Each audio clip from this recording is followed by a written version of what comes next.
Selamat malam pemirsa, apa kabar Anda? Kabar utama kembali menyapa Anda dengan menghadirkan sejumlah berita penting. Di antaranya, hari ini Gubernur Anies Baswedan mengambil kabar utama lainnya, jumlah kasus positif corona. Bersama saya Windy Wellingtonia, inilah kabar utama selengkapnya.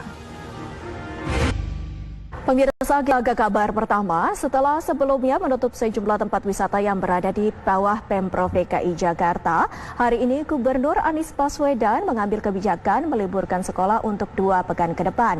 Kegiatan belajar mengajar dilakukan di rumah dan akan dievaluasi setelah 14 hari. Tidak hanya itu, pemirsa, Gubernur DKI Jakarta Anies Baswedan menyebut pasien dalam pengawasan virus corona di wilayah DKI Jakarta bertambah menjadi 261 orang. Sementara orang dalam pemantauan di DKI juga meningkat menjadi 586 orang. Dan juru bicara penanganan corona Ahmad Yuryanto mengatakan per hari ini jumlah kasus positif corona meningkat sebanyak 27 orang sehingga total jumlah pasien yang positif corona adalah 96. Berikut pernyataan dari Ahmad Yuryanto. Pemirsa, akibat mewabahnya virus corona, Pemprov DKI Jakarta mulai hari ini hingga 14 hari ke depan menutup sejumlah tempat rekreasi untuk mengantisipasi resiko penyebaran virus corona. Lalu bagaimana kondisi di Taman Impian Jaya Ancol? Berikut laporan reporter TV One Anggia Ebony dan juru kamera Olin Sridani dan Bayu Rustam. Dan pemirsa, seiring pandemi virus corona, kawasan wisata Monas, Jakarta Pusat ditutup sementara untuk umum. Saat penutupan berlangsung, kawasan Monas dilakukan pembersihan dan penyemprotan disinfektan guna mencegah penyebaran virus corona. Pemirsa, aktivitas ekonomi dan warga kota Solo tidak terpengaruh. Kembali di kabar utama, pemirsa, aktivitas warga kota Solo tidak terpengaruh meskipun Pemkot Solo sejak kemarin menetapkan status KLB Corona.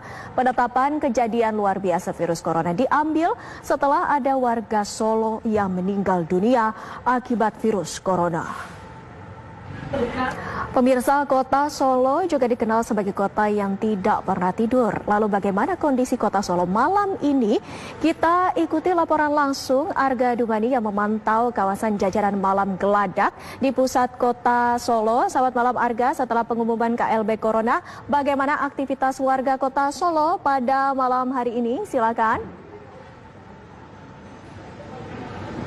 Ya, Windy dan pemirsa. Melaporkan langsung dari Solo, Jawa Tengah. Dan pemirsa, untuk menghindari penyebaran virus COVID-19 di kalangan kampus, Universitas Indonesia akan menerapkan sistem pembelajaran jarak jauh atau melalui sistem online. Mahasiswa yang berasal dari luar kota pun diminta untuk kembali ke kampung halaman. Ada kembali di kabar utama, pemirsa, pasien COVID-19 klaster Jamaah Tablik Masjid Sri Petaling Kuala Lumpur terus bertambah. Jumlahnya mencapai 58 kasus yang ditemukan di Malaysia, Brunei Darussalam, dan Singapura.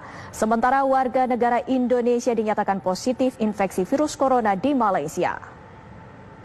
Pemirsa, setelah menjalani masa observasi di Pulau Sebaru Kecil selama 2 pekan, 188 anak buah kapal World Dream akhirnya dipulangkan. Mereka dinyatakan sehat 100% dan Menteri Kesehatan mengharapkan mereka menjadi duta kesehatan. Pemirsa, kami harus jeda sejenak, kami masih akan kembali sesaat lagi.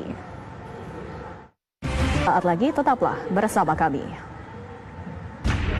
Ada kembali bersama kami, pemirsa. Menteri Sekretaris Negara Pratikno mengumumkan bahwa Menteri Perhubungan Budi Karya Sumadi terinfeksi virus corona. Dan berikut kami hadirkan pernyataan Mensesnek Pratikno.